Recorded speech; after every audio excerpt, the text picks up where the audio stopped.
ঢাকায় সিনেমার জনপ্রিয় চিত্রনায়িকা পূর্ণিমা আবারও আলোচনার কেন্দ্রবিন্দুতে। তবে এবার নতুন কোনো সিনেমা নয়, বরং এক মনোমুগ্ধকর ব্রাইডাল ফটোশুটে নিজের অনন্য সৌন্দর্যে মুগ্ধ করেছেন ভক্তদের। সম্প্রতি সামাজিক মাধ্যমে একটি নতুন ভিডিও প্রকাশ করেছেন এই তারকা। ভিডিওটি প্রকাশের পর থেকেই নেট দুনিয়ায় শুরু হয়েছে ব্যাপক আলোচনা।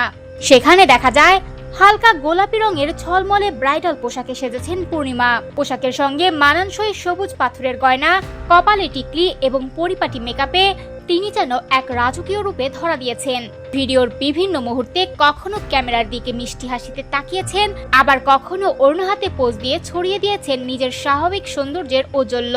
তবে সবচেয়ে বেশি নজর কেড়েছে তার স্বামী আশফাকুর রহমানের সঙ্গে রোমান্টিক কিছু মুহূর্ত। গোলাপের পাপড়ি ছড়ানো পরিবেশে দুজনকে দেখা গেছে ভালোবাসায় ভরা নানা পোজে। বিশেষ করে স্বামীর কাঁধে মাথা রেখে চোখ বন্ধ করে থাকা পূর্ণিমার দৃশ্যটি ভক্তদের হৃদয় ছুঁয়ে গেছে। ভিডিওটি প্রকাশের পর মন্তব্যের ঘর ভরে যায় প্রশংসায়। অনেকেই পূর্ণিমার সৌন্দর্য দেখে বিস্ময় প্রকাশ করেছেন। একজন লিখেছেন, হিরোইন কখনো বুড়ো হয় না, কারণ তারা নিজেদের সৌন্দর্য ধরে রাখতে সবসময় যত্নশীল। আরেকজন মন্তব্য করেছেন, পূর্ণিমা কি কখনো বুড়ি হবে না? কেউ কেউ আবার বলেছেন, ছোটবেলায় যেমন দেখেছেন এখন যেন তার চেয়েও কম বয়সী মনে হচ্ছে এই অভিনেত্রীকে। অন্যদিকে স্বামীর সঙ্গে তার রোমান্টিক উপস্থিতি নিয়েও মজার মন্তব্য করেছেন অনেক ভক্ত। কেউ লিখেছেন, আপা দুলাভাইকে নিয়ে এবার একটা রোমান্টিক সিনেমায় বানিয়ে ফেলুন।